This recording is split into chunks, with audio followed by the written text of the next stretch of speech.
Hello and welcome to Fraggle Talk Classic, the unofficial Fraggle Rock podcast brought to you by toughpigs.com. My name is Beth and I am rewatching for the millionth time. My name is Julia and I'm rewatching for the first time in 10 years. My name is Adam and I'm watching for the first time ever. I was born several minutes ago. They handed me a microphone and a YouTube recording of a Fraggle Rock episode and then popped me right onto the podcast. And today we have a special guest with us. Who are you, special guest? Hi, I'm Becca Petunia from toughpigs.com and Tough Pigs' sister podcast, Hubba-Wah. Heck yes. Hubba-Wah. Hubba-Wah. Hubba-Wah. Love it. My cherished Hubba-Wah prizes are my fridge magnets that Becca made for me. I have fridge magnets of the Trash Heap and Philo and Gunge, and they're so great. Oh, send me a pic of those at some point. That's amazing. Absolutely. And I think they have Trash Heap wisdom as well, Yes. right? Didn't I? A couple of little Trash Heap quotes. Mm-hmm. Yes. So today we are talking about episode 109, The Lost Treasure of the Fraggles. The Doc and Sprocket opener is really solid in my opinion. You get to see Doc actually being somewhat considerate of Sprocket. Like, he gives Sprocket a gift. Now, granted, the gift is roller skates, but Sprocket seems to rock with him. Also, we have reached the first Adam is stumped. Oh, of how did they do that? For those of you who are just tuning in, my mother was a professional puppeteer. She was a member of the Puppeteers Guild. I know a lot of behind-the-scenes puppetry tricks. I straight up have no idea how they made Sprocket spin while still being able to manipulate him with what is clearly at least 2 or 3 hands. I have no idea how that happened. None whatsoever. I thought that maybe like 1 or 2 of the puppeteers were on like some kind of like not a rolly chair, like a swivel chair, but like something with like wheels that like they were able to move a lot more with ease around the set. But I also have no idea if that's how they achieved that. So if that was the case, you would see Sprocket rotating around the specific axis, but the specific axis he's rotating around is his front feet. But his back feet, or at least his back section, is still active. So I guess maybe if they're spinning around holding their hand one way and then the other hand is stretched out. But I have no idea. And that's cool and terrifying, and I love it. It's such a great effect either way. Like, even when it's obvious how they're doing it, like, you don't see Sprocket's roller skates and it's just Sprocket kind of sliding by on the bottom of the screen. It looks great. And actually, one of my favorite episodes of The Muppet Show, and geez, I'm blanking on the guest right now. I want to say it's the Lou Rawls episode. But I actually wrote a review of it for Tough Pigs back in the day, is the one where Fozzie gets roller skates.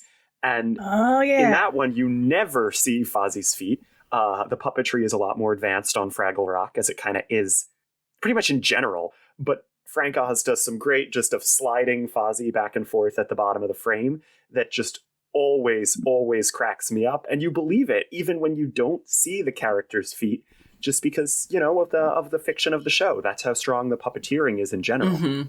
Yeah, so Doc comes in having just returned from a rummage sale with these roller skates for Sprocket. I'm genuinely curious whether he found 2 sets of small-ish human roller skates that were meant for children, or if he found someone who had actual dog roller skates. It could go either way with Doc. Yeah. You know, again, welcome to Julia's Dog Corner. As someone that works with dogs, obviously, don't put roller skates on your dog. That's a bad idea. But on the other hand, I get the impulse, because that feels like it could be very funny to watch. It did make me think of those videos of like the dogs that know how to skateboard. That was my big takeaway from that. Yeah, and Sprocket's pretty good almost immediately at just like skating around the workshop. Like Doc at one point is like, Sprocket, you're doing it like a professional. And I was like, kind of. If this is his first time skating, he's doing great for a dog.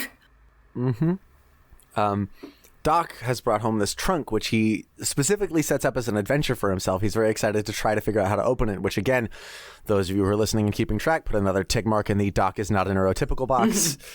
But he has this great quote: "Any lock can be opened with a piece of bent wire, some chewing gum, a soda cracker, and an innate ability bordering on genius.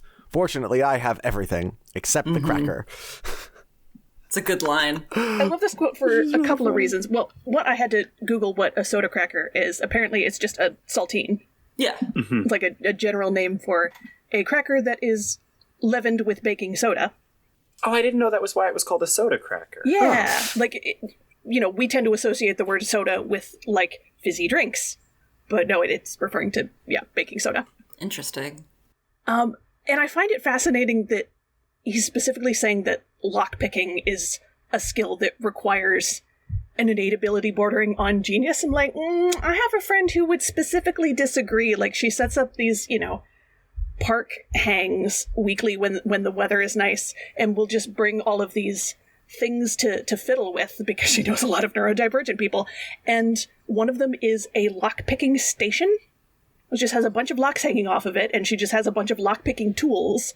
And some of the locks are transparent, so you can see what you're doing, so that she can have her friends practice this skill that might seem out of their reach, but is in fact very achievable.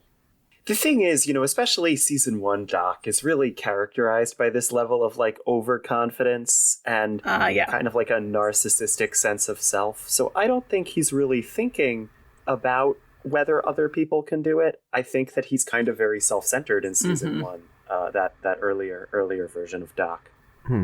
Yeah, we've definitely talked a lot about Doc's self-centeredness in relation to Sprocket specifically. Yeah. Hashtag Doc, be nice to your dog. Yeah. Remember to feed your dog, Doc. So Sprocket loses a roller skate like Cinderella. The roller skate crashes into Gobo and takes him sliding along down the tunnel, picking up Red along the way.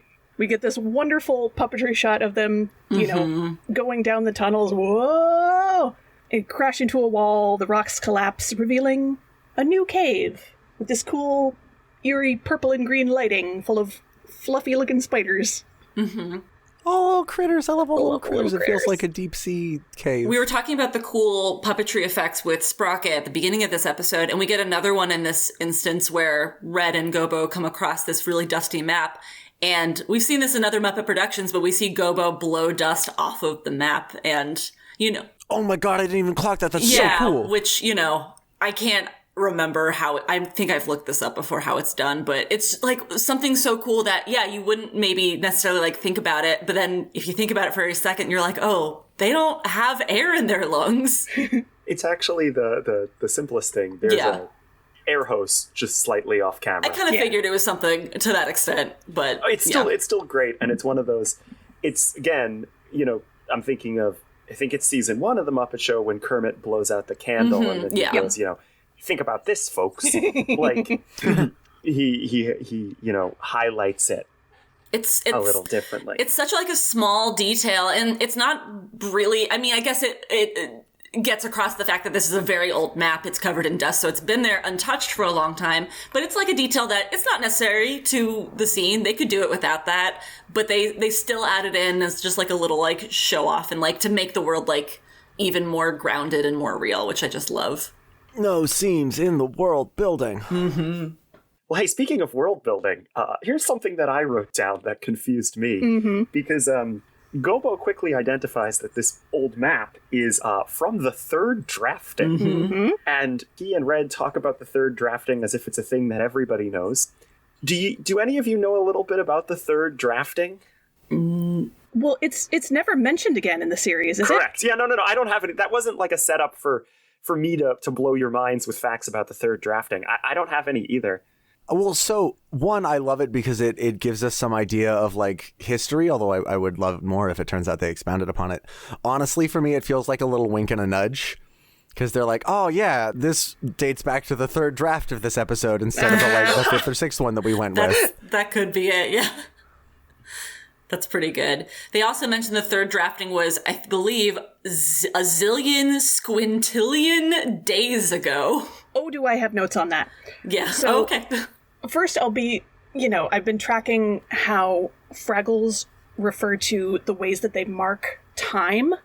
And this is, I think, only the second one we get. In the previous episode, we talked about in the Ballad of Sir Blenderbrain, they sing, 1,000 years ago, or maybe even 33. And this one, they refer to not a large number of years, but a large number of days. And it's not the last time we're going to hear Fraggles refer to time that way, but we'll get more instances that we'll, keep note of as the series goes along. But so I tried to do some math and figure out, okay, is there an equivalent to whatever a squintillion is? Turns out there is a quintillion. Mm-hmm. So if we're just talking about 1 million days, that is 2,737 years, point something. But a quintillion is a 1 followed by 18 zeros. Oh my god. Mm-hmm. So a quintillion days would be 2,737,907,000,000,000 years. Oh my. There is actually a really easy math trick. You can convert from a quintillion to a squintillion. Oh, you just add an S? No, you kind of scrunch up your eyes a little bit. Squint. Oh my god. Squint. Oh yeah. Yeah. So, the, 2 quadrillion versus 2,000, same diff. Yeah. Anyway, I think that whenever Back to the Rock finally ends, I think that this is a good sign that what they should do is, like Dark Crystal Age of Resistance, do a Fraggle Rock prequel show called Fraggle Rock Age of the Third Drafting. Yes. And and we can learn all about this map and Who Dwight is? yeah, Dwight, sure.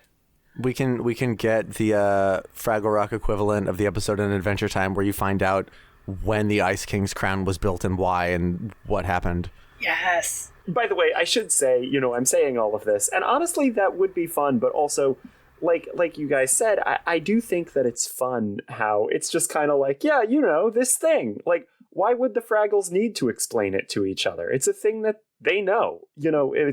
It's part of their history. If I told you that something was from, ancient Rome, I wouldn't sit there and be like, so here's what you need to know about ancient Rome. Yep.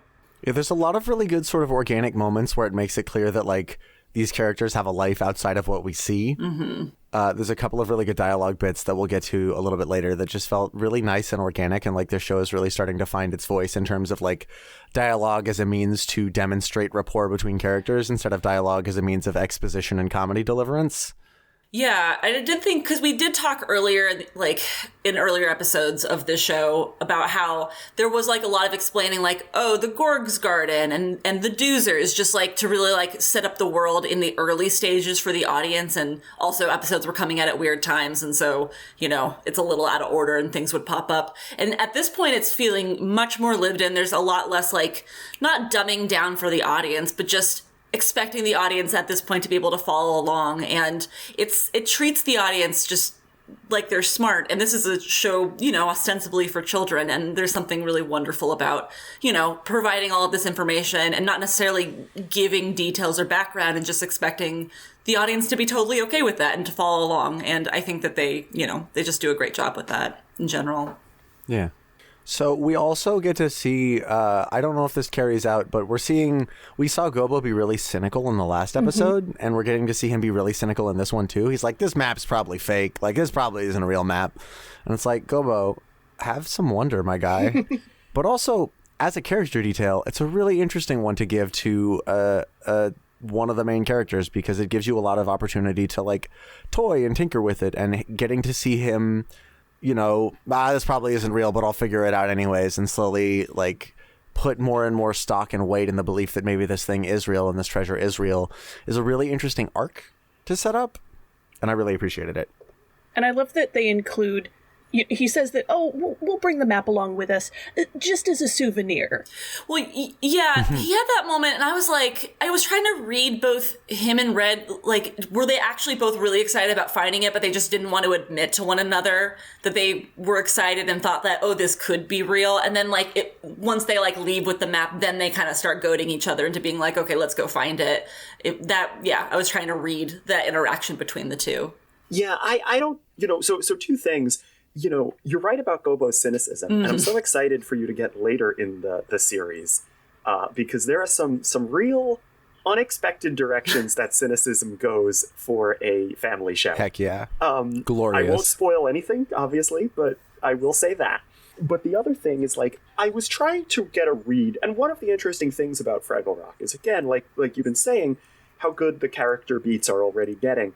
I was trying to get a read on if Gobo and Red actually didn't think this was real, or, like you said, they just didn't want to get their hopes up, or they were trying to, like, downplay it so they could hopefully, like, get the treasure and keep it for themselves without including Moki and Boober and Wembley. And, like, it was a little unclear what kind of negative emotion they were feeling, just that they were feeling this negative emotion. And there's some nuance to that. I like how it leaves it for interpretation. Part of me does wish I knew a little more clarity. And I think part of the problem is, like, the Fraggle sense of ownership is so bizarre in this episode and in the show as a whole that, frankly, it isn't really clear why they would want to keep this treasure a secret for themselves. So maybe that isn't the case, but they keep talking about, like, Gobo implies that, like, dividing, because they think it might be like 1 billion diamonds or something, and Gobo's like, hey, what's 1 billion diamonds divided by 2, eh? And then, like, later is like, hey, what's 1 billion diamonds divided by 5, eh? And, like, is he being greedy? What does ownership mean when you're a Fraggle? I mean, they established the use of these diamonds, and that's as very pretty skipping stones, which I think is a really interesting, like the undercurrent of the theme of this episode is, like, wealth and what that means in a really interesting way. And I like, it's a real, like, I love that they set this up as, like, oh yeah, 1 million diamonds. That's a thing that most people would acknowledge is a thing that you want and is a thing that having makes you wealthy. But what use is that to a Fraggle? Oh man, that means you've got a bunch of really cool skipping stones. That's what that means. That's what being wealthy is to a Fraggle. And I love the idea that, like, oh, I'm greedy. I don't want to share my skipping stones. Yeah, we're going to get at least 2 episodes later on that specifically deal with greed. And I don't really think this is one of them. I think, like you said, it deals more with, like, the concept of wealth and what is of value and how we utilize those things that have value, how we decide what in our society is of value. Yeah. But yeah, this one doesn't really delve too deeply into the concept of greed. Yeah. I mean, and there's a reason why, you know, and again, I'm not going to spoil things for Adam, but, like, there's a whole character who's introduced much later on that's more of a greed-themed character and is more of an outsider. On a scale of Thorin Oakenshield to Scrooge McDuck, how much of a greed-themed character are we talking here? Sorry, I didn't mean to interrupt. I just wanted to say that before I forgot. Well, Please the continue. problem is both of the characters you named are likable in the story, so it's a little hard to put him on that scale. Fair. But, you know, that character, and, you know, I'm sure most of our audience knows who I'm talking about. If you don't, I also talked about this character on the one episode of the Muppet Christmas Carol season of Moving Right Along I was on. If you know who I'm talking about, if you know this character, not only were they framed as an outsider and mostly engaged with the Gorgs, but also the writers quickly decided that that character did not work for Fraggle Rock. Yeah. And they were quickly written off of Fraggle Rock. And it feels like the show occasionally does, you know, Boober and his perfect blue rolly. And I can say that because that doesn't feel like a spoiler. That means nothing to Adam, I assume. Oh, yeah, no, that was word salad. But they do sometimes deal with it. But it just feels like it's a show that's not really equipped to deal with that problem as well as certain other shows because of the society that they've created. Yeah, they introduced a society without money, so then how do you talk about the concept of greed?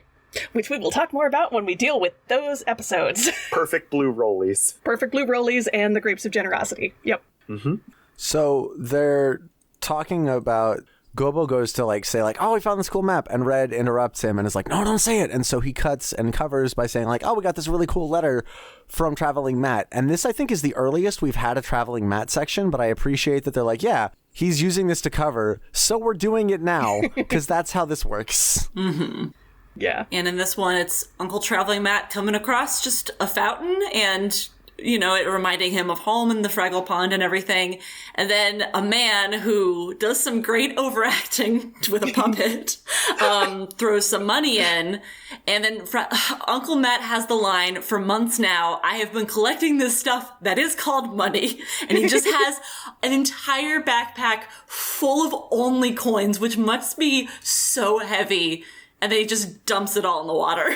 I want to highlight the specific beats for that dialogue scene because they were genuinely hilarious. So It's a great scene. I just, yeah, you have Matt talking to Guy in scene, and then in scene Matt pausing so that narrator Matt can narrate the dialogue tag of the line in scene Matt just said, then narrating that the man is responding, and then narrating the man's response overdubbed in his voice because he's the one narrating it. It's like 3 tiny little jokes in like 4 seconds, and I was howling. Yeah, it's specifically interesting to me that, so Matt asks, excuse me, sir, can you tell me why you just did that? And the guy says, oh, I don't know, everybody throws money into fountains. And this surprised me because I was like, I always thought it was a making a wish thing. Like, do people throw coins into fountains for purposes other than wishing? No. Is that just an American thing? Or It's wishing. It's wishing. Okay. What's that movie with the fountain? With Christian Bell? Fountain Boy, defender of the universe. No, it's like a thing. You throw the coins into the fountain. It's in the Rome. Christian Bell one, right? Where like she It's a makes rom-com? the wish and then like all the guys are like in love with her. Oh no, No? I think it's in Roman Holidays. You're thinking of an actual good movie? But maybe I'm wrong because I'll tell you, I'm also thinking of the Lizzie McGuire movie, Which is also set in Rome, right? That's apparently a thing you do when you go to Rome. Make some wishes with some coins and a fountain. Yeah, y'all never made Rome wishes? I mean, I've been to Rome twice, so potentially I did when I was much younger. Likely I did, probably because of these movies that I grew up with. Everybody makes Rome wishes. Yes, I think that is like the only reason that people throw money into fountains is because it's tied into the thought of wishing. So it's weird that the man doesn't mention that in his explanation to Matt, but I don't know, maybe he was in a hurry. Yeah, it's just something that everyone does and he doesn't know why. Also, everybody doesn't do it. I feel like ultimately this is a great scene and it's very funny and for all of the reasons that y'all said, but like the show has, and I'm going to say a term that always feels negative, but I don't mean it, but like this episode in particular has an agenda, right? To be about how physical things don't have value. And so I feel like if the guy said, you throw coins into the fountain to get a wish, then Matt would have thought that money had value and would have said in his letter, I'm so looking forward to all of my wishes coming true. Like, and that would have changed the tone of the episode. So, Wow, you're right. I don't know. Again, I feel like this is the best solution. I'm not sure if this means that maybe the scene should have been different altogether, but like, it couldn't be wishes because then wishes would be almost introducing, in a weird way, the concept of buying things to the Fraggles, right? Like that you give money and you get a wish. They came dangerously close to introducing capitalism to the Fraggles. Yeah, no. Well, so we saw Traveling Matt in a previous episode, accidentally panhandling and someone gives him some coins and he exchanges it for a donut because he sees another silly creature do that. And so he's seen coins before exchanged for goods, but I don't think that one interaction let him really understand the concept of money. And so he just kept collecting these shiny coins for whatever they happen to be good for. We've also seen him frame coins as a way to feed the parking meter creatures. Yeah, that's right. I was literally about to be like, he also is like, oh, I found some food on the ground and I fed this parking meter because it was hungry. But also, like, we know the Fraggles like things that are shiny, and we apparently also know that they love skipping stones. You would think that he would just think that these were flat, shiny skipping stones and had value in that way. Yeah. Maybe that's why he's keeping them in the first place, but like... Yeah, he could have started skipping them in the fountain, but he just dumps them all. I mean, I don't know, quarters are good for skipping. You ever tried to skip a dime?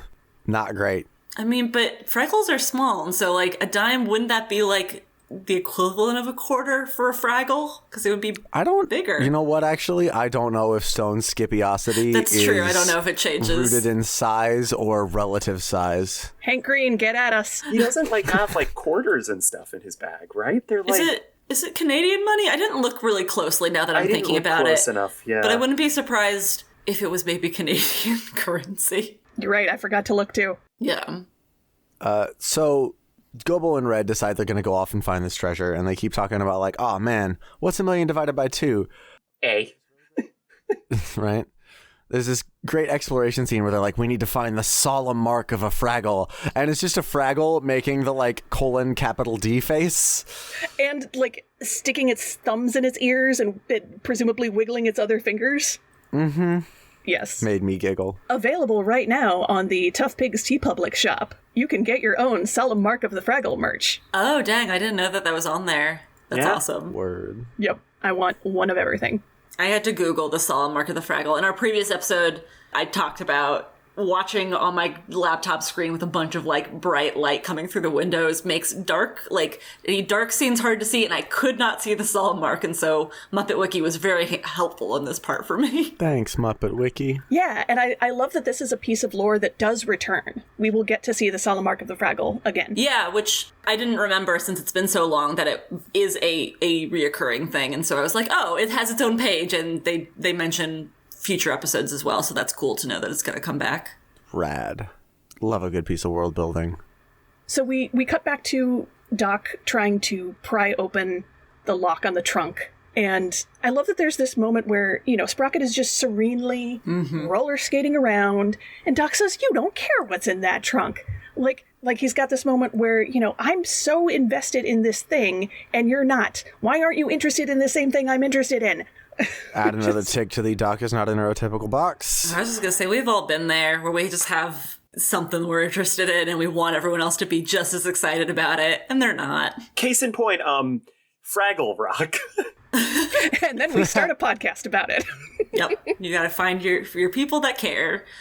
What is Doc like? Doc Lake is kind of throwing out to Sprocket of things that could be in there. What is the thing that he says that gets Sprocket's attention? I know it's food related. So first he says, what if it's filled with $20 bills, gold bars, sapphires the size of baseballs?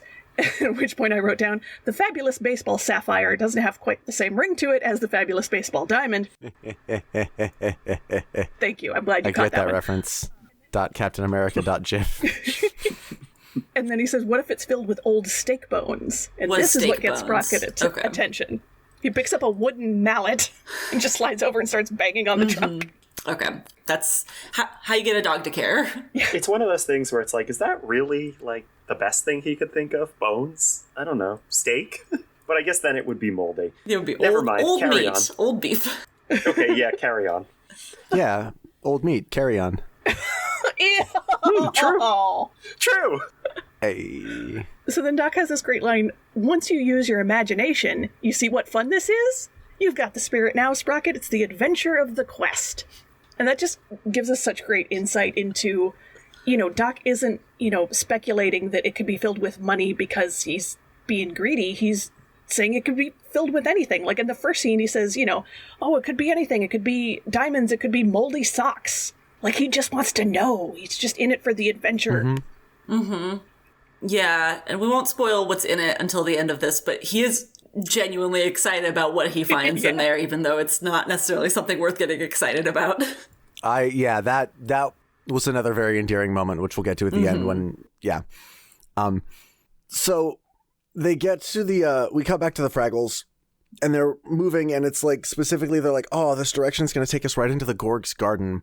And there's this great little bit of dialogue where Red is like, let's move it, Captain Danger. And Gobel's like, after you, Major Disaster. And it's just this really cute little bit of rapport. Like, it feels like two people talking to each other. It feels a little bit more natural.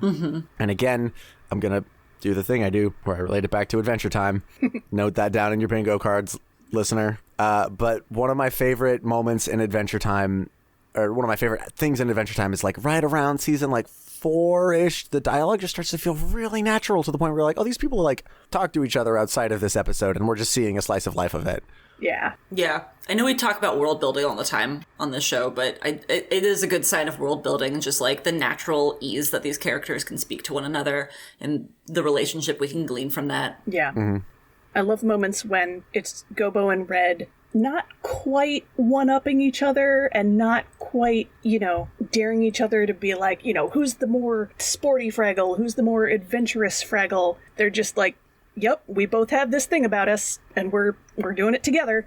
Sporty Fraggle, baby Fraggle. Oh, Spice Girls as all Oh, the no. Fraggle Five. What have I done? I would watch the heck out of that. Okay, Sporty's red. Sporty is red. Yep. I only remember Sporty and Baby. Baby is Wembley because I think he's Obviously, kind of yes. the baby of the group. Who? Yeah. There's also Scary, Ginger, and Oh, no. Posh. Oh no. Well, wait, is Ginger red? No. Kind of breaks down. Is Ginger red? Oh no. I feel like Posh is Moki. Yeah. Yeah, Pasha's Moki. I'm going to give Ginger to Gobo because he at least is orange. Sure. And then that leaves Scary as Boober, so I Which- guess we could change it to Scared. Yeah, Scared Scared Spice. Leave it as scary and just have it be deeply ironic. Everything is scary to him. It works. Yeah. Yeah. We did it. We got there. Great job, team. right, Good right. effort. Good hustle. Where were we? They were going to the Gorg's garden. Right. They were going to the Gorg's garden, and we see. So Junior has this great line. Just because Ma and Pa are king and queen of the universe doesn't mean they couldn't do a little gardening once in a while. Like, oh, Junior, my comrade, you don't know how right you are.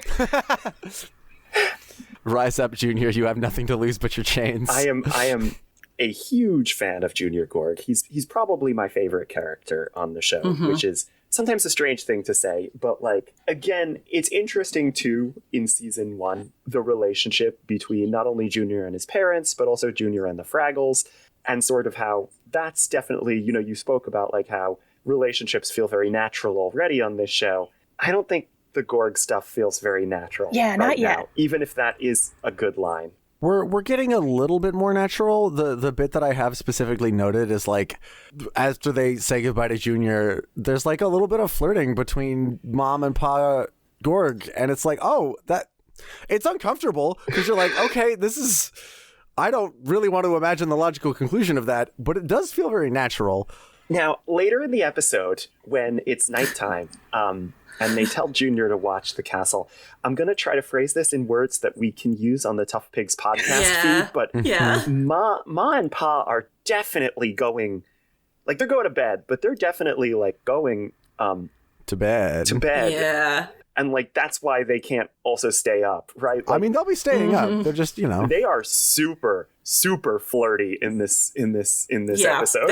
They're not going to go to sleep. Yeah. Sometimes Ma and Pa Gorg's unabashed affection for each other is their only redeeming value. I've had relationships like that. Yeah, I was watching this and I was like, how would Anthony describe this on Moving Right Along? And I'm like, I can't describe it the way that I would normally describe it. Yeah.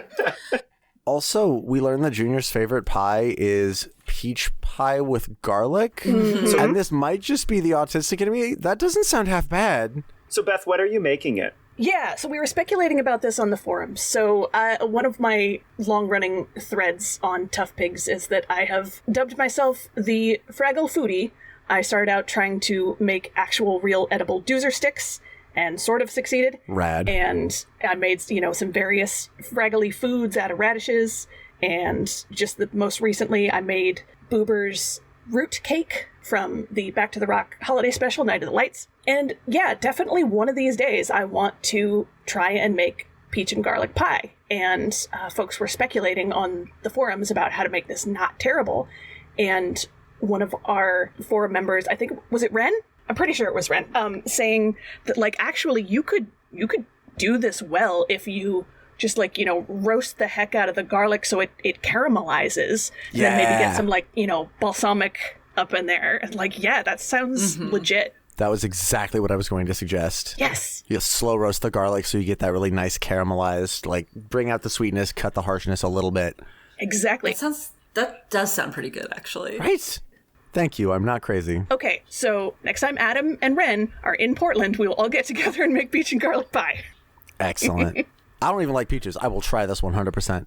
And of course, Junior gets another great line. So he's trying to, stab his fork into the pie, and it keeps going boing, boing, boing. He can't pierce it. He says, the queen of the universe is a great mommy, but a terrible pie maker. She's also not a great mommy. But, She's also not a great mommy. I mean, she did make him his favorite pie. Like, credit where it's due. That's a low bar, but she cleared it at least one time. Yeah, but also, like, she was like, I made you a snack, and it's a whole pie. And I was like, that's not a snack. He's a growing boy. I mean, He's he's a 30-foot He's a tall- head That is taller true. than both of them. Snacks are probably very different for Gorgs. They're very large, so fair.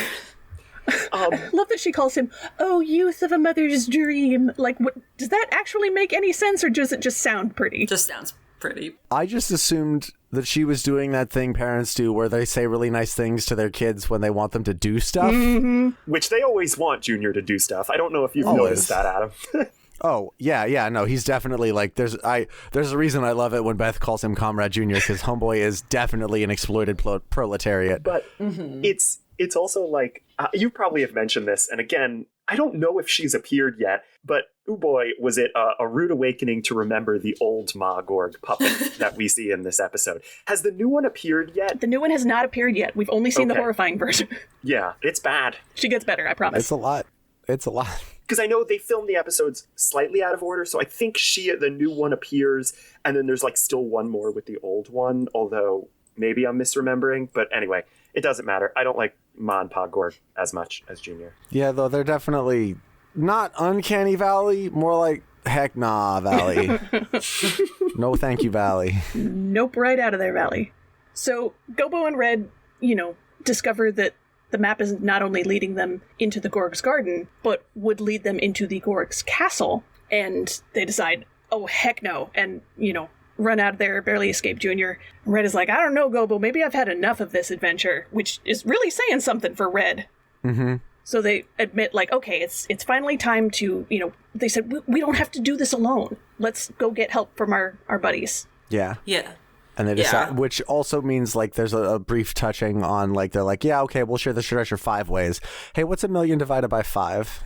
Mm-hmm. Yeah. Hey. And then they speculate, because they don't know what's the treasure is, so they speculate maybe the lost treasure is 5 million diamonds. Yeah. Maybe we don't have to split 1,000,000 diamonds at all. Maybe we still each get 1,000,000 diamonds. Yeah, and it's interesting, like, I know that we talked about how the theme of greed is a little bit more surface level than what we'll get later, but, they don't bring their friends into it until their friends add value and can, like, contribute as well, So there is a kind of messaging there that, oh, we'll split it with you because we're going to have you also do some work instead of just, us being a community where we share everything.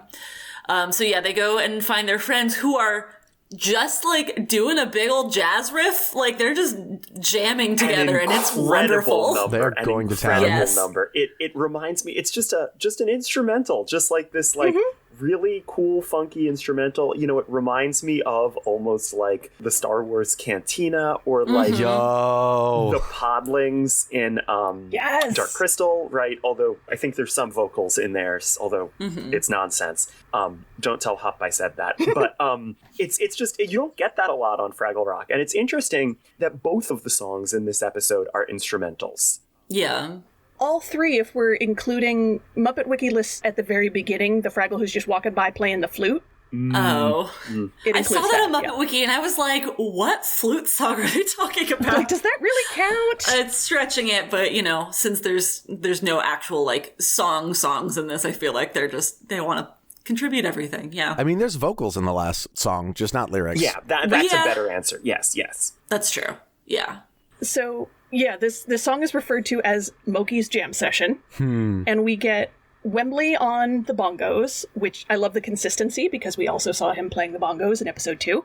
And it looks like they're made out of, to me, it looks like they're made out of sea urchin skeletons. A little bit, right? You ever seen a sea urchin skeleton? No. Yeah, do a Google image search. It looks exactly like this. It's like this globe-shaped, knobbly thing. I thought that they were just like pumpkins that were just not orange. Could also totally be that. Yeah, I think I thought it was some kind of like a fruit. Well, we know, is it in Back to the Rock that he plays melons as bongos? Or was that actually in the COVID Fraggle Rock miniseries? He's like, I think it may have been in the COVID series where he was like, I want to teach everybody how to play melon bongos. Oh, yeah. I think that must have been in Rock On. Mm-hmm. So, in the tome, The tome. we've got this great Michael Frith sketch about, the different instruments that Fraggles can play and how they all have to be made out of, what look like organic materials that could just be hanging out around the rock. And there's this wonderful note, Wembley's drum solo, 7 minutes of choreographed indecision. I've had relationships like that. So yeah, Wembley on bongos, Boober appropriately, on Washboard. And Moki is playing this. So Muppet Wiki calls it a flute. It sounds more to me like a clarinet or an oboe. Yep. I can't tell the difference. And it looks kind of like Cantus's pipe. We haven't met Cantus yet, so we will not say too more about him.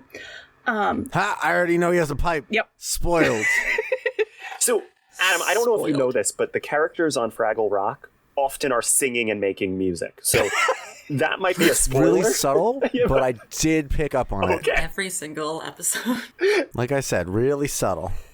But yeah, shout out to our fellow Tough Big Caitlin, who sent me a link for what is called a shawm, SHAWM, which is apparently a old-timey Renaissance Europe wind instrument that if you do, an image search for it, you can see, oh yeah, some of these have, like, the end is more bulbous or more flared. It's like an oboe and a recorder had a baby. Yeah. An oboe quarter. But they've got, like, that weird bulb on the bottom, some of them, and Yep. Moki's definitely has that. Yeah, that's true. It's almost like the neck of a worm.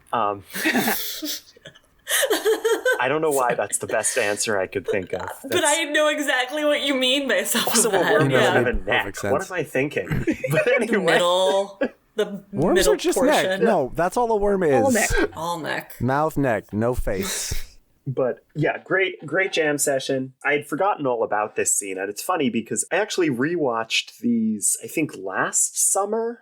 I rewatched the first 2 seasons at least. So I had completely forgotten this happened, and I was delighted by this jam session. It's really good. And then Gobo rolls up and interrupts everybody and just harshes the vibe. Like, Gobo, don't interrupt the jam, dude. That's just rude. Right, like it's also a little unfragglish. Like you're supposed to join in the jam session and then be like, oh, and by the way, we found a treasure map. Priorities. Right? You could just start singing about the fact that you found a treasure map, and that would work. No, he got the message that there were no lyrics in this week's episodes. Oh, he read the wiki. Okay. But yeah, no, it is a trip, and I think for me, and I don't know if I'm giving them too much credit here, but it really does feel like a way of highlighting, like, yeah, if you're engaging in, like, if your mindset is one that's rooted in greed, if your mindset is one that's rooted in greed, that makes it a lot easier to stomp all over really beautiful things because they're not as important to you. Boom. Yeah. You're more focused on wealth and attaining that wealth than, art and cool things around you and, taking part in the community and everything. Exactly. I think Gobo just thinks that he's kind of like the main character of the show, whether or not he is. So, like, he likes playing music, but he cares more about his own kind of problems. He's kind of selfish, and I know the show sometimes deals with that as a thing. Yeah. But yeah, to their credit, they go, get their friends' help, and the Fraggle Five troop off together. And they have to break into the Gorg's house, and what do they... First, the door closes, and they're like, oh, we're never going to get in. And then Papa Gorg opens up the top half of the door and is like, oh, yeah, you got to have a little bit of air to sleep. And they're like, oh, we could do this, but how? And they bring the pie back. I was like, good storytelling. You introduced this earlier, and it's now adding actual function to the story because it's how they get it, or at least 4 of them get inside of the Gorg's palace. Chekhov's peach and garlic pie. It's got to be super bouncy, too, when you make it, Beth. So before that, we get this great moment of it's night out. We get this beautiful shot of the castle lit from within, and Junior's marching along with his helmet and some armor and a lantern, calling, 9 o'clock and all's well. The king and queen, their royal highnesses, do hereby wish the universe pleasant dreams. Just, why do I love that moment so much? It's good delivery. Like, we know that they're kind of quote-unquote king and queen of the universe, but, like, of what? What universe? What subjects do they have? They talked about, like, oh, no, we have no subjects. And yet, Junior still considers it his duty to wish the universe pleasant dreams. We will guard you when you're asleep. And then Ma and Pa come out in their adorable nightgowns, give the key to the castle to Junior for safekeeping, quote, till the cock doth crow. But they absolutely do not have our rooster. No. Maybe the next door neighbors have one. They don't have the next door. We know the next door neighbor. It's Marjorie. That's true. And then I had the question of, does Junior do this every night? Does Junior not have his own room? Because he also just immediately, the second they go off to their room to, we agree, not sleep, Junior just immediately falls asleep on his stool in his watch. And that just makes me go, oh, they have him do this every night, and he's just used to, like, this is how he sleeps. He's so tall, he must have such back problems. So yeah, they're specifically saying to Junior, like, you know, oh, don't snore as loud as last time. And, you know, I was like, when is he allowed to sleep? When does his shift start and end? Is he allowed at least 10 hours between shifts? Like, the union steward in me came out. He's the only worker. They don't know any other people. Ma and Pa have never talked to anyone else. They're exploiting their child in labor. Child labor laws in the Fraggle universe when... He needs a union of one. Like, of course all the Gorgs are batty. They don't deal with anyone. Like, I love my fiance dearly, but if the only person I had to talk to in the entire world was my fiance, I feel like I would probably go bananas. Yeah. It's kind of sad that the Gorgs have no one. I think it plays into a lot of the themes that the Gorgs are set up, because they're very militaristic and they're very arrogant. And the idea that, like, yeah, if you do that, like, nobody wants to hang out with you. It's a very isolating mindset. Feels like a very intentional piece of world building, at least to me, is my read. Yeah. Yeah. Do the Gorgs ever reference, like, I know they talk about the universe and, like, keeping their palace safe and, like, their little space in it, but do they ever reference, like, other Gorgs that they have known? Is that a thing? They mention historical Gorgs, you know. Okay. Yes, they mention historical Gorgs, and at one point there will be an episode about trying to find a wife for Junior. But they don't. Right. Well, that, like, makes me ask the question, like, did Pa Gorg grow up in this castle? Where did Ma Gorg come from? Right? Well, Pa has a dad. Yeah. Pa's mentioned his dad because he'll say a lot like, you know, I'm doing this, Junior. I can't do a Pa Gorg. I'm doing this, Junior, you know, just like my Pa did for me, or something like that. But I always read it as there are no other Gorgs. And the Gorgs are either in denial about it, like, there were other Gorgs. We know that the Gorgs are incredibly, incredibly old. Junior says, like, he's several hundred years old at one point. Okay. Oh, gosh. Yeah. Yeah. And thence they went on to Acadia, where there used to live a race of giant people. Yeah, like, I really think that there clearly were other Gorgs at some point. And it must have just, I don't know, and, like, they died went extinct or something. Like, several centuries ago, and so they don't even bring them up. Because, like, Ma Gorg had to come from somewhere so they could have Junior Gorg together, you know, and then obviously, they would have parents of their own. So that's interesting. I wonder if maybe the new series will ever touch on any of this. Maybe they won't. Maybe it's just, you know, something that it's just the way that it is, and they're not going to tamper with it. But there is so much untapped lore that could, like, come into so much play with the Gorgs. Yeah. Julia, can I make a very deep, like a niche reference that I think is only for you and maybe a third of our listener? Sure. I'm getting big Deuteronomy 2:10 vibes.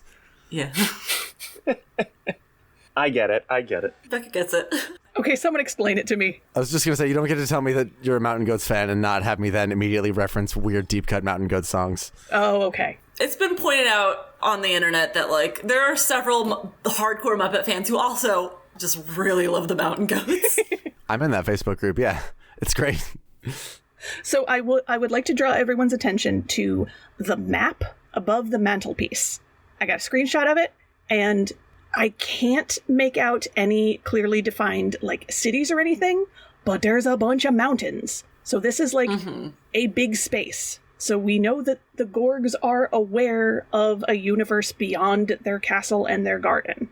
Well, and Ma and Pa go away. I'm not even talking about when they go away, but, like, again, in the episode with the character that I'm referencing. Yeah, they go on a little vacation. They go on vacation. So they definitely know that there's a world beyond their castle because they go on vacation. And they leave Junior in charge of the farm. Interesting. In the episode, Junior sells the farm.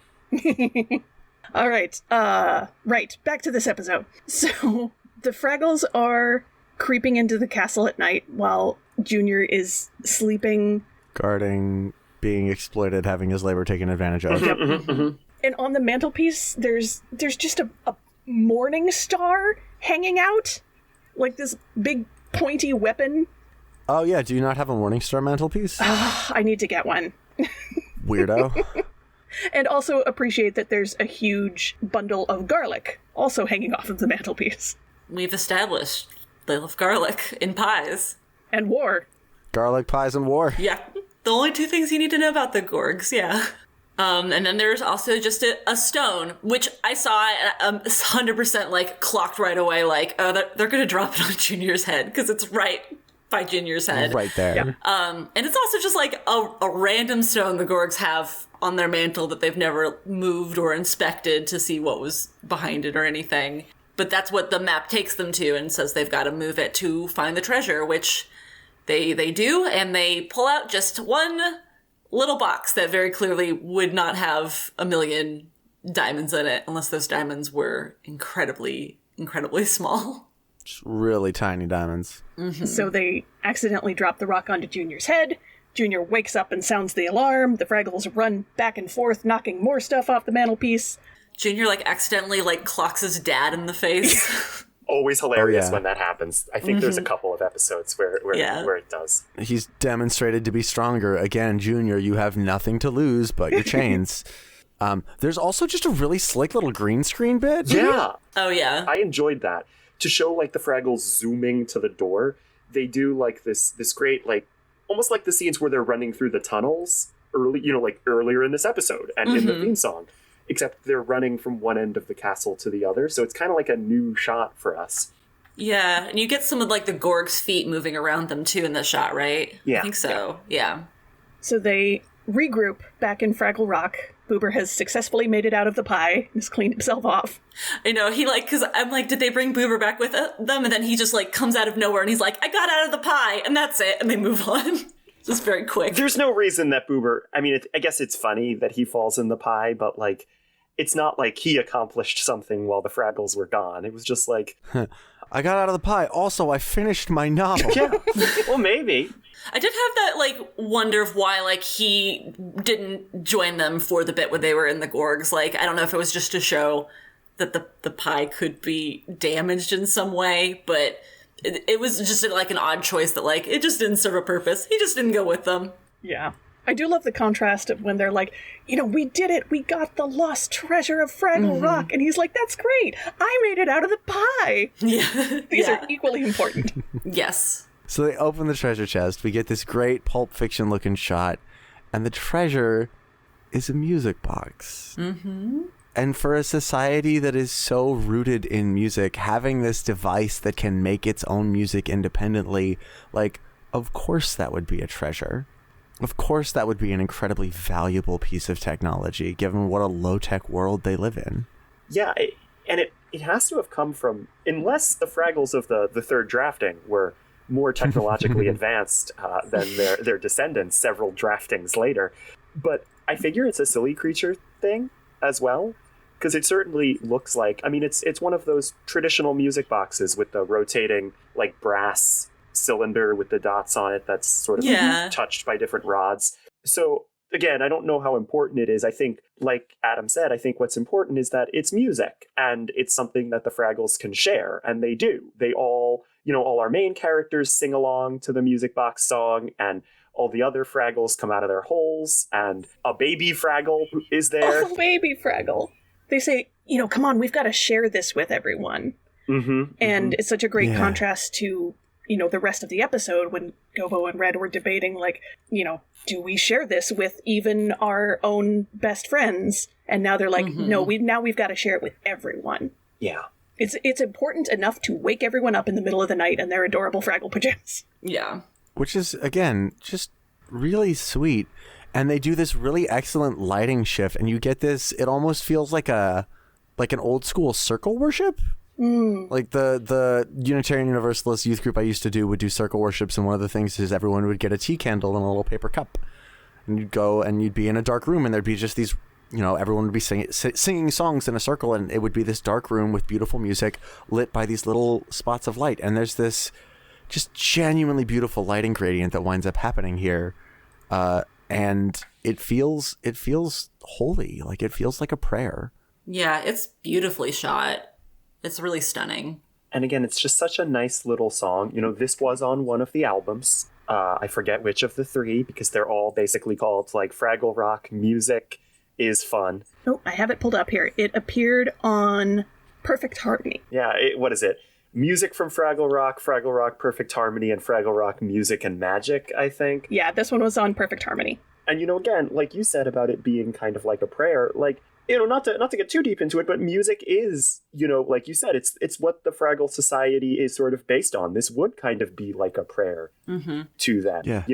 Obviously they're not super religious creatures in the sense that we know religion, but like, yeah, music is the most important thing to them. And again, it's something abstract that they can share. And that idea that abstract things and sharing things have more value than physical things is like probably one of like the top 5 biggest themes of the original Fraggle Rock show, I feel like. Yeah. I really love the framing of the setup, because they could have just been like, wow, yeah, this is what wealth is. But no, we get to see it. We get to see the entire community coming together to celebrate that there's this music thing. And we get to feel it. We get to hear the song. We get to see the lighting change. We get to see how important this is to all of them. And then they say, no, this is what wealth is. And it makes a really cogent point in a way that I think can only really be made with this medium. That, like, yeah, there are certain experiences that you can't buy with money. And a lot of the really powerful ones involve getting to share with this community. And like, you could be the richest person in the world, and this experience has nothing to do with how much money you have. Yeah. Yeah, Red says to Gobo, you're right, Gobo, we are rich. And I just think that it's just so wonderfully, everything that you just said, Adam, is so wonderfully reflected. The way that they shoot it, they frame it. And, Fraggle Rock does such a good job in this, in so many episodes, of the puppetry and the messaging and just like tying everything together so beautifully. Yeah. This could have been a really awkward, hackneyed moment. Mm-hmm. Yeah, like, I was thinking that the line, we are rich, could be so cheesy. It could be just like such a throwaway line of like, oh, eye roll, like, yeah, that's the sentiment, I guess. But the way that it's delivered, both like how Karen Prell delivers the line and the way that like up until that point they've portrayed it, it just works just so seamlessly. Yeah. It's really earnest, which I really appreciate. Earnestness is far more powerful than people want to give it credit for, and our generation is learning and exploring that in the various media that it is creating, and seeing that level of earnestness rooted this, like, long ago, not to be like, oh yes, ancient history way back in the 80s. Well, the third drafting at least. But yeah, seeing that level of earnestness on display and like portrayed positively is very potent. So we should take a minute to talk about Philip Balsam, who was the composer for all of these songs. It is especially worth noting since all of the songs in this episode are instrumental. And so he was just, shining alone on this one. It wasn't the Balsam Lee dream team. It was just Phil Balsam doing his musical thing and absolutely nailing it. We unfortunately lost him recently on March 31st, and he also worked on a lot of other Henson projects. Balsam and Lee worked together on the songs for Rocky Mountain Holiday, Tale of the Bunny Picnic, the Jim Henson Hour, Muppet Classic Theater. He also did solo work on Dog City. Featuring Sprocket. That's a good point. Sprocket's in there too. But yeah, I love the story that, when they were listening to audition tapes for, who would be the song composers for Fraggle Rock, they were getting all of this, very, juvenile feeling stuff. And so just as they deliberately did not hire professional children's television writers when they brought in the writers for this show, so they also did not bring in children's music writers. They brought in this duo who'd been, working together, making not children's music, and their audition tape was the song Follow Me. which of course ended up in the first episode that Traveling Matt and Gobo sing together, and is absolutely one of the classics. And, they heard that track and went, yep, these are the guys. Yeah. I mean, and Follow Me is that good of a song that you get why they would. Absolutely. It's still my favorite Fraggle song to this day. Same. Alrighty. Anything else we want to add, or shall we get into how to make the world a little bit No. Fragglier? You're forgetting something super important. Doc and you're Sprocket. so right. I'm so the very sorry. last beat, which I thought that we were gonna. I thought maybe this episode would do it differently and just like cut at the end of the Fraggle sequence because it's so beautiful and it's such like a nice image to end on. But no, we go back to Doc and Sprocket, where Doc has a jackhammer. He is about where. I don't feel like you can go and buy a jackhammer from a store. Right? Don't you have to have a license for that? Or... Which maybe in a previous life, Doc does. Maybe Who he knows? does. We don't have that intel on Doc. But he's about to start using it on this chest until Sprocket, I don't remember if he slips or something, but he careens on his rollerblades into the chest and one of the rollerblades hits the lock at the right angle and it opens. And what do we find inside? Inside, there's something inside this chest we've been really wanting for a long time. It's the key to this chest. And Doc's super cool with it. he's genuinely excited. He's reached the end of his quest, and Sprocket is just like, what the heck, man? I was like, really? But, now they have a cool chest, and they could lock all sorts of things in it. Yep, that's it. That's how the episode ends. It's a very good ending. All right, so what are the takeaways of how we can make the world a little more fragglier? Get your friends together and make music together. It doesn't have to be good. You can just learn 3 chords on a guitar and look up lyrics and all sing together. But making music in a group is an incredibly powerful and healing experience, and you should do it. You listening right now. Don't assume I'm saying things to a generic listener. I'm talking to you specifically. Do it. Much like Waldo C. Graphic, you think that I'm talking to everybody, but I'm only talking to you. Exactly. Oh, we were going so great and you had to bring up Waldo C. Graphic. Waldo C. Graphic. He's great. Waldo C. Graphic. Wembley himself. What? Well, it's Steve Whitmire. Well, yeah, but oh, no, you can't compare the two characters. Sprocket himself, Waldo C. Graphic. Ugh. Adam, do you know who we're talking about? Nope, I am 100% yes anding. It's so... You think that he's talking to everyone, but he's only talking to you. Waldo C. Graphic is the Muppets' first fully CGI character, which sounds great, because we know that Jim Henson loved playing with new technology. And this character appeared first on the Jim Henson Hour, and then in Muppet Vision 3D at the Disney parks. In the parks, yeah. And having a fully digital puppet, because he was, remote control operated, and that translated into a digital image, that's a very cool concept. But Waldo C. Graphic is the most annoying character you will ever meet. Yeah, he sucks. He's a cross between a clown, a balloon animal, and a fairy. Yes, he's a cross between a clown, a balloon animal, and a fairy. Thank you. That is exactly accurate. I was expecting him to be some kind of terrifying uncanny valley, oh no, you look at this thing and clearly this is not of this earthly realm. This comes from an adjacent plane that is wrong. But no, he's just annoying as heck. Exactly. Yeah. I mean, there's a joke in Muppet Vision where using the 3D technology, Waldo goes hey, he's talking to the audience. You think that I'm talking to everybody, but I'm only talking to you. And the way the 3D glasses work, it looks like he's pointing to you personally, and that's true of everybody in the theater because of the way 3D effects work. That's rad. So when you said that, I was thinking about Waldo C. Graphic, and now I've derailed the entire podcast. Bold of you to assume we had rails. Oh boy, at least it's on a Henson-related theme. Yeah, no. I mean, listen, it still it's works. Sprocket himself right there. I see. I was going Waldo C. Graphic, Waldo Eat Graphic, Waldo Feel Bad. No, the C stands for computer. Ah. Ugh. Anyway, I'll get us back on topic. Thank you. The way I think you can make the world more fragglier is, just try peaches and garlic. Try odd flavor combinations, because for all you know, maybe you'll create a delicious pie that no one would have expected. And if it's terrible, at least it's a cool story.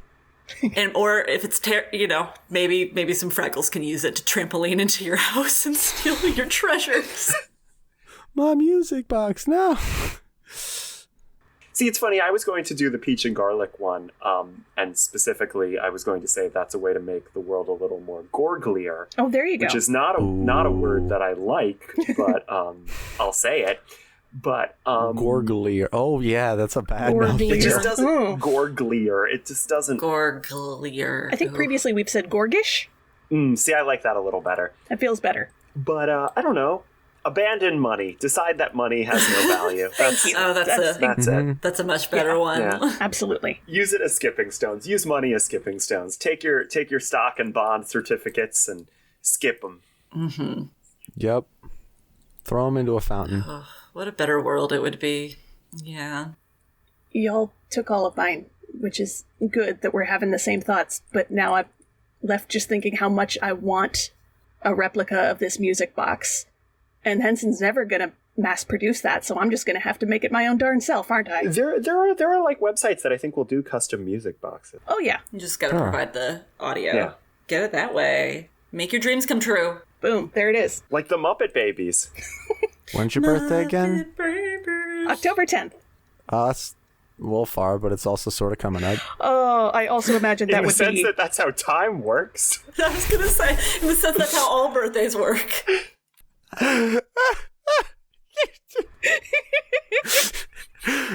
You're not wrong. Touche. Okay, let's Speaking of... slide it down. Y'all got stuff to Yeah, we never had rails in the first place. I love that. Becca, where can people find you if you wish to be found? Yeah, so I'm on Tough Pigs a decent amount, writing stuff that's sometimes about the Fraggles and sometimes not, and often about being trans. That's like my beat. You can find me on Tough Pigs, again, the sister podcast to this, Hubbawa, which finished 2 seasons, and season 3 is coming. I don't quite know when. You know, listen, much like Beth's birthday, season 3 of Hubbawa is not too close, but also it is coming. So Beth and Julia, of course, were on it in the past on different episodes. And losing streak continues for me. Mm-hmm. That's right. You were on 2, weren't you, Julia? I've been on 2. Yeah. And, since I've done it, I learned that I have ADHD, and me not retaining trivia makes a whole lot more sense now. Well, listen, That's okay. I'll come back on, great. and I'll probably lose again. I have nothing to add to that. Listen, That's okay. But you said it. I couldn't have said it better myself, Becca.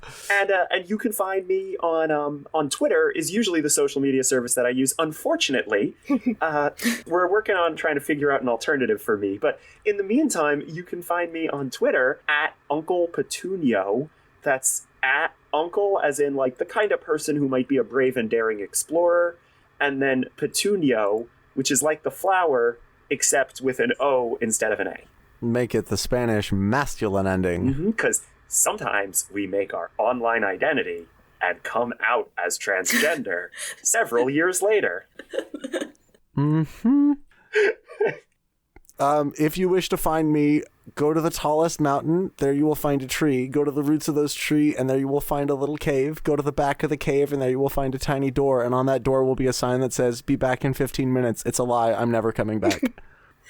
And you can find me also on Tough Pigs, but a little less occasional than Becca. I have too much going on in life, and I should be hopefully writing some stuff this summer when life calms down a bit more. But you can also find me at Geek Girl Grown Up on Instagram and Twitter. I'm not really on Twitter much these days. Good choice. Unsurprisingly. Yeah, it's Why? Is something going wild. on with Twitter?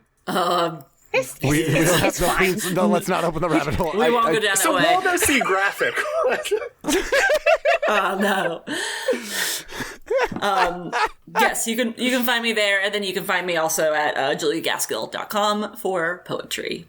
Yeah. You can find me also occasionally writing stuff for Tough Pigs and at Beth Anna Cook on social media. That's Anna with 2 N's, like the Disney princess. And all right, that is all for this time. Thanks for listening, folks. Reminder to check out toughpigs.com. We would love it if you would give us a good review, leave a comment, and we will see you next time down at Fraggle Talk. Don't forget to dance your cares away. Dan at Fraggle Talk. Fraggle Talk Classic is brought to you by ToughPigs.com. Fraggle Talk art by Dave Hulteen Jr. The Fraggle Rock mark and logo, characters, and elements are trademarks of the Jim Henson Company. All rights reserved. The Fraggle Rock theme song, written by Philip Balsam and Dennis Lee, is used with permission. Special thanks to the Jim Henson Company and the entire Fraggle Rock family. For more from Tough Pigs, please find us at Tough Pigs on Twitter, Facebook, Instagram, TikTok, TeePublic, and Patreon. Fraggle Talk Classic is produced and edited by me, Beth Cook. Thank you to Joe Hennis, the Tough Pigs Muppet Fan Podcast executive producer. Thanks for listening, and we'll see you next time, down at Fraggle Talk.